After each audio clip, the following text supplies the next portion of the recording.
읽겠습니다. 이스라엘 자손이 가나안 족속과 헷 족속과 아모리 족속과 브리스 족속과 히위 족속과 여보스 족속 가운데 거였더라. 그들이 그들의 딸들을 취하여 자기들의 아내로 삼고 자기 딸들을 그들의 아들들에게 주며 또한 그들에게 신들을 섬겼더라. 7절 다 같이 읽겠습니다. 시작. 또 이스라엘 자손이 주의 눈앞에서 악을 행하여 주 자기들의 하나님을 잊어버리고 바알림과 작은 숲들을 섬겼더라. 아멘. 오늘 말씀 제목은 그분께서 그들을 파시다. 하나님께서 사람을 물건으로 생각하고 파시는 건 아니죠. 우리 하나님은 사람들을 상품 취급하지 말라고 성경에 말씀하셨기 때문입니다. 이 의미가 무엇일까? 오늘 사사기 말씀 통해서 보겠습니다. 자, 이스라엘 민족이 가나안 땅에 정착한 지 한 얼마나 지났을까요? 우리 사사기 3장까지 진행된 것에 따르면 한 100년이 채 안 됐을 것 같습니다.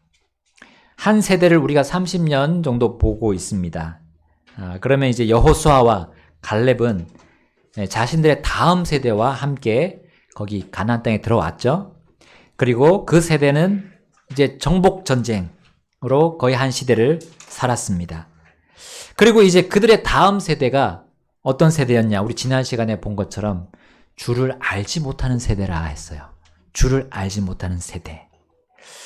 그래서 출애굽하면서 이 세 번째 세대가 출애굽할 때부터 시작해서 세 번째 세대가 이제 벌써 주를 알지 못하는 세대가 되어버렸습니다. 그래서 우리가 3세대까지 이렇게 간다는 게 쉽지 않은, 우리 믿음의 그런 세대가 간다는 게 쉽지 않다는 걸 여기서 볼 수가 있습니다. 자, 오늘 본문에 그들이 그 주를 알지 못한 세대들의 모습이 아주 잘 등장하고 있고 나오고 있습니다. 자, 그 세대가 젖과 꿀이 흐르는 그 풍요로운 가나안 땅에 들어왔는데 거기서 어떤 생활을 했는가라는 거죠. 자, 주 하나님께 악을 행한 그 민족들 가운데 그들이 처하고 있는 형국이었습니다. 그들은 주를 알지 못한 상태에서 주 하나님을 거부하고 반항하는 그 이민족들과 어떤 일을 했다는 거죠. 자, 오늘 6절에 보게 되니까 무슨 일을 했죠? 그 이민족들과 하나님의 악을 행하는 그 민족들과 결혼을 했습니다. 혈연 관계를 맺었다는 거죠. 여러분, 우리 결혼이 얼마나 중요한 일인가? 우리 사실 우리의 인생을 좌우한다고까지도 말하죠. 결혼을 잘못하면 인생은 망하고 결혼을 잘하면 인생은 행복합니다. 여러분, 이것은 우리가 서로 다른 배경을 가진 사람들, 또 다른 언어를 가진 우리 민족들 다 각각의 그 개성이 있고 그 민족의 그런 여러 가지 점들이 다 다른데 그럼에도 불구하고 그 모든 민족들을 다 아울러도 고스란히 적용이 될 수 있는 진리가 바로 이 결혼에 대한 진리입니다. 하물며 이 결혼의 진리와 질서를 세우신 하나님께서 세우신 특별한, 하나님께서 택하신 이 특별한 민족 이스라엘은 얼마나 더욱더 그 결혼이 그들에게 영향을 미쳤겠습니까? 하나님께서 자신의 선을 이루기 위해 택한 이 이스라엘 민족이 악을 이루기 위해서 살고 있던 그 민족들과 결혼했다는 거, 여러분, 이건 정말 끔찍한 결혼입니다. 그들과 이 세상에서 악한 것을 따르는 그들과 함께 몫을 나누겠다는 말이 이 결혼을 통해서 우리는 볼 수 있어요.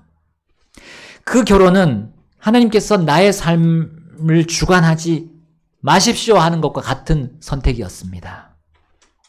내 삶은 내 것이라고 주장하는, 주님 앞에서 그렇게 주장하는 그런 주장이었어요. 여러분, 우리 주님을 정말 모르는 그런 세상 사람들은 그렇게 살고 있는 것이 당연한 겁니다. 그러나 이집트에서 나온 후에 그 이스라엘 민족 세 번째 세대는 그러면 안 되죠. 아무리 그들이 주를 제대로 배우지 못했다고 해서도, 그래서 주를 알지 못했다고 해서 하나님께서 그들을 용인하지 않으시는 거죠.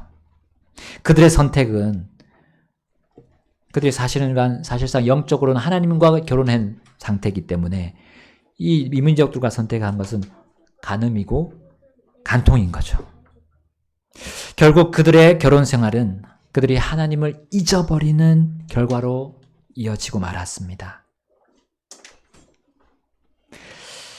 그러면 하나님을 잊으면 이제 다른 하나님이 들어오게 되는 거죠.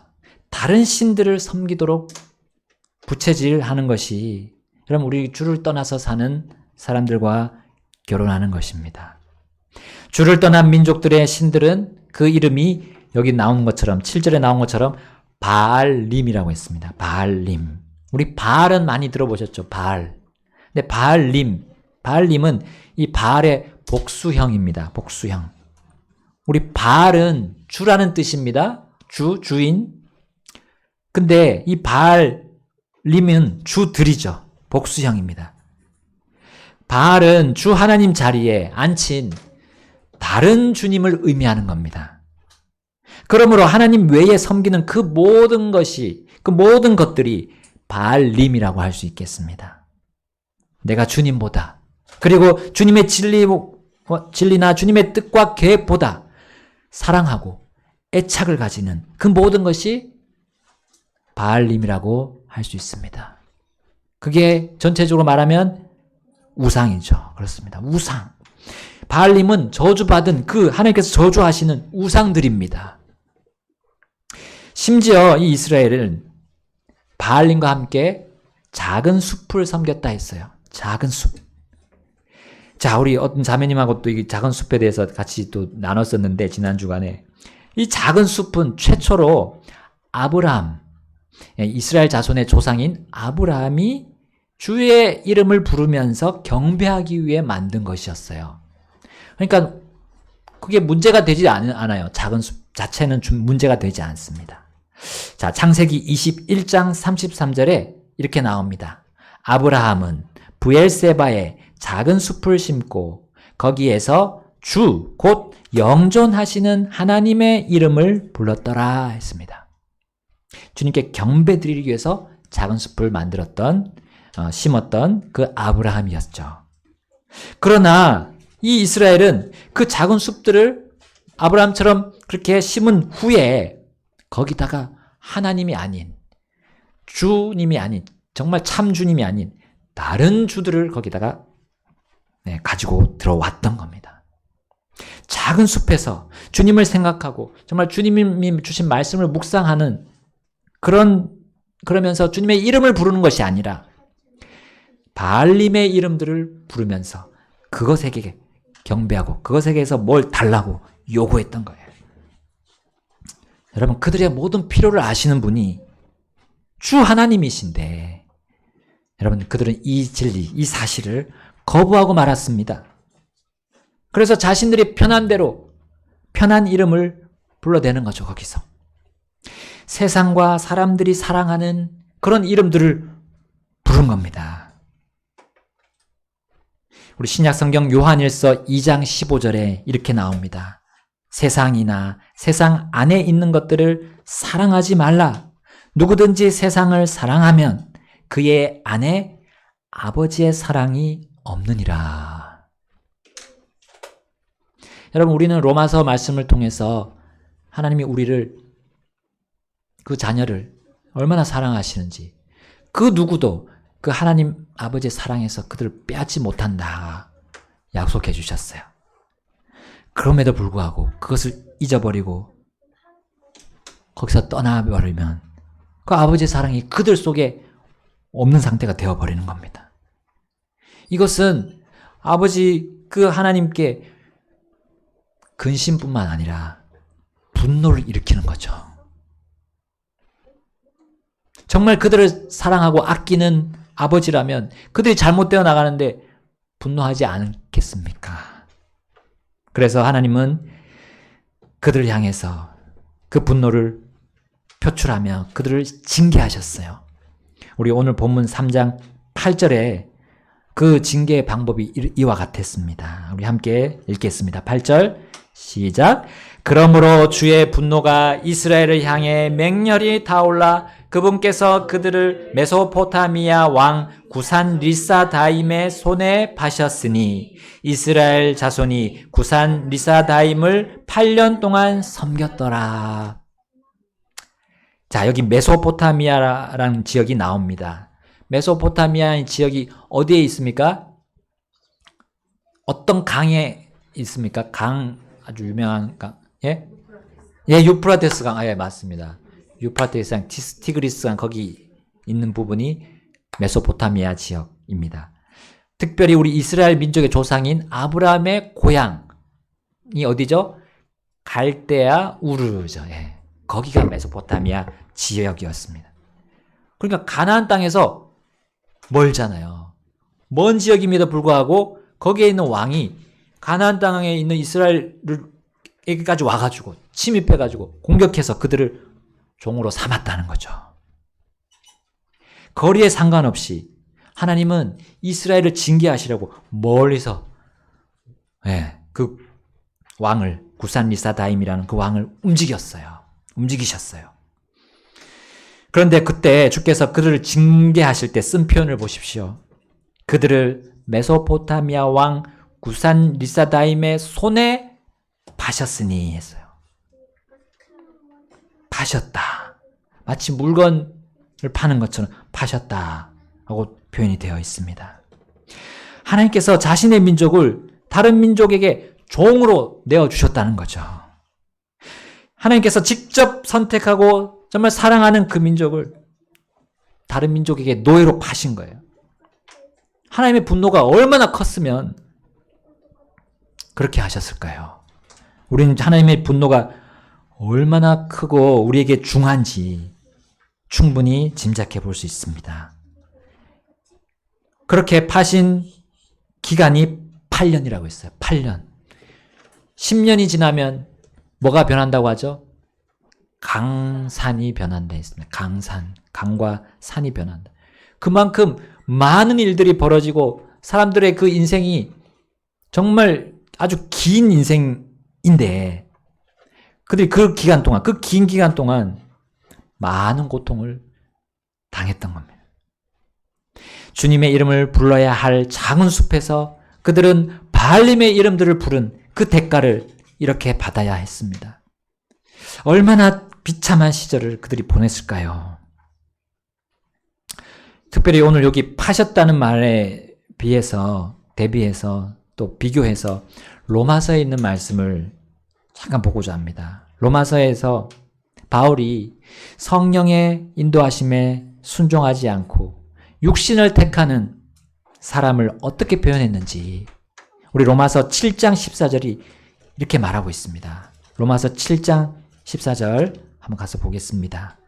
이는 율법은 영적이지만 나는 육신적이어서 죄 아래 팔렸다는 것을 우리가 알기 때문이라. 나는 죄 아래 팔렸다 했죠. 나는 육신적이어서 죄 아래 팔렸다. 이 표현은 이스라엘 백성이 구산 리사다임에게 팔렸다는 사실과 연관이 있습니다. 이스라엘을 사실 구매한 이 메소포타미아 왕은 죄가 성도를 구매했다는 것과 이게 상징적으로 보여줍니다. 그러므로 이 이스라엘은 주님 앞에서 저지른 그 죄값을 8해 동안 지불하게 되었어요. 여러분, 죄 아래 팔려서 죄의 값을 치르는 이 성도의 삶이 얼마나 비참합니까? 이 무엇에 비하면 어마어마한 이런 정말 끔찍한 일입니까? 성도가 의에게 순종하여 하나님의 영광을 나타내는 그 삶과 비교해 보십시오. 정반대입니다. 복과 저주의 차이입니다. 만약 성도가 자신의 생애에서 8년 동안 죄값을 치르는데 보냈다면 그럼 그 세월은 그에게 아무런 보상도 없는 세월인 거죠. 하나님께서는 성도를 위해 예비하시겠다고 약속하신 보상이 있습니다. 그 보상들 중에서 우리가 만약에 죄 아래 팔려서 죄값을 치르는 그런 세월 동안의 그 보상은 결코 남지 않을 겁니다. 그 보상들은 다 지워지게 될 거예요. 그러므로 우리는 이 죄를 가볍게 생각해서는 안 됩니다. 내가 하나님보다 더 사랑하는 것들에 매여가지고 보낸 그 세월은 우리 주님께서 그 보상의 계산에 넣지 않으시기 때문이에요. 내가 죄값을 받는 그 세월 역시도 주님께서 보상에 대한 계산에서 빼실 것입니다. 여러분, 우리 특별히 어제 형제 조찬 기도에서 본 신명기 1장 말씀과 같이 하나님이 주신 그 약속의 땅에 들어가지 못한 그 출애굽의 첫 번째 세대들은 단 40일 동안 범죄한 일로 인해서 어떻게 됐습니까? 40년 동안 광야를 헤매다가 들어가지도 못하고 그 약속의 땅에 보상이라고 볼 수 있는 그 약속의 땅에 들어갈 수가 없었어요. 또한 하나님께서 출애굽을 했던 그 이스라엘 백성에게 마련하신 그 보상, 그 안에서 들어가서 누릴 그 젖과 꿀이 흐르는 그 땅의 소산들을 그들은 먹지 못했습니다. 누리지 못했습니다. 단 40일간 하나님을 향한 불신과 하나님을 향한 그 불만의 죄악 때문에 그 대가가 이렇게 컸던 거예요. 하물며 하나님을 거부하고 정말 다른 신을 섬기는 그 범죄는 얼마나 더 그 죄값이 크겠습니까? 하나님은 우리가 이 진리에 대해 무지하지 않기를 바라고 원하심을 저는 믿습니다. 이제 8년 동안 죄값을 받아서 고통 중에 있던 그 이스라엘 자손이 드디어 주님의 이름을 부르기 시작했습니다. 우리 사사기 3장 9절에 나옵니다. 함께 읽어보겠습니다. 이스라엘 자손이 주께 부르짖었을 때에 주께서 이스라엘 자손에게 그들을 위하여 한 구출자를 일으키사 그들을 건져내게 하셨으니 곧 갈렙의 동생인 그나스의 아들 온니엘이더라. 아멘. 하나님은 자신의 자녀들을 징계만 하고 계속 가만히 그 징계를 계속 받도록 하지는 않으십니다. 그 징계를 알고 아버지께 돌아오는 그 자녀를 받아주십니다. 죄의 값을 치르며 고통당하면서 이제 손을 들고 제가 잘못했습니다 하나님 하고 돌아오려는 그들을 주님은 끌어안으십니다. 우리 탕자의 비유 그 말씀 아시죠? 아버지께 돌아온 그 탕자를 아무 조건 없이 그냥 아들로 다시 받아들이셨 것처럼 그렇게 하십니다. 주님은 자신의 이름으로 택하신 자녀들이 자신의 이름을 부를 때 일어나십니다. 그리고 그들을 무겁게 눌렀던 그 죄의 멍에, 그 죄의 멍에들을, 죄의 결과들을 다 벗겨 주십니다. 자, 그 일을 하실 때 주님은 사람들을 통해서 그 일을 하시는데, 자, 여기 사사기 1장에 언급되었던 그 사람이었어요. 온니엘을 통해서 그들을 건져주셨습니다. 구출하셨습니다. 자, 온니엘은 어떤 사람이었습니까? 갈렙의 동생이자 또 갈렙의 딸 악사의 남편이었어요. 온니엘은 이미 유다 지파 안에서 큰 공을 세운 자였습니다. 우리 1장에서 본 것처럼 그는 기럇세벨을 정복해서 이제 이스라엘 자손들에게 사기를 불러 일으켰던 전사였어요. 예, 용감한 담대한 전사였습니다. 하나님은 그를 불러서 이스라엘을 메소포타미아 왕의 손에서 구출하도록 사용하셨던 겁니다. 자, 이 온니엘은 어떻게 구산 리사다임 왕을 8년 동안 그들을 지배하던 그 왕을 이기고 이스라엘 자손을 그의 손에서 구출할 수 있었습니까? 자, 10절 말씀이 나옵니다. 10절 말씀 함께 읽어보겠습니다. 시작! 주의 영이 그에게 임하셨으므로 그가 이스라엘을 재판하였으며 또 나가서 싸웠더라. 주께서 메소포타미아 왕 구산 리사다임을 그의 손에 넘겨주시니 온니엘의 손이 구산 리사다임을 이겼더라. 아멘. 온니엘이 승리할 수 있었던 그 조건? 주의 영. 예. 아멘. 주의 영이었습니다. 우리 전에 암송 나왔었습니다. 스가랴서 4장 6절. 힘으로도 되지 아니하고 능력으로 되지 아니하고 오직 내 영으로 되느니라 하고 하나님이 말씀하셨어요. 내 영, 바로 주의 영, 성령, 우리 성령님의 인도에 따라갔던 온니엘이었어요. 온니엘이. 그러니까 결과는 승리뿐이었습니다. 온니엘은 여호수아와 함께 약속의 땅을 보상받은 그 첫 세대, 유일한 첫 세대의 갈렙과 같이, 갈렙과 같은 그 다른 영을 지니고 있었던 거예요. 다른 사람들은 다 마귀의 영들을 따라서 가고 있던 그 첫 세대였는데 여호수아와 갈렙은 그렇지 않았죠. 다른 영을 지녔다고 했어요. 그것을 이어받은 그 갈렙의 가지고 소유한 그 성령의 인도함을 이 온니엘 역시도 따라갔던 겁니다.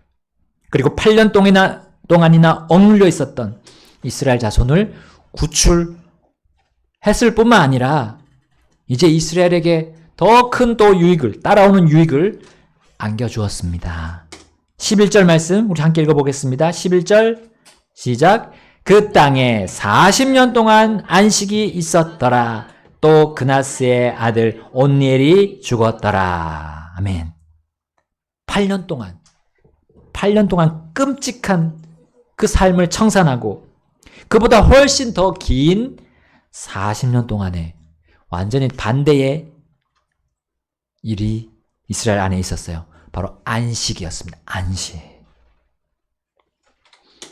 다른 민족에게 지배받지 않았던 거예요. 그리고 그 온니엘의 그 바른 영을 따라 걷는 그대로 그들을 같이 함께 따라 걸었던 겁니다. 하나님의 영으로 사는 삶과 우상 숭배의 대가로 죗값을 치르는 그 삶을 한번 비교해 보십시오. 하나님은 자신의 영을 따라 순종하는 자들에게 자신의 안식을 주십니다.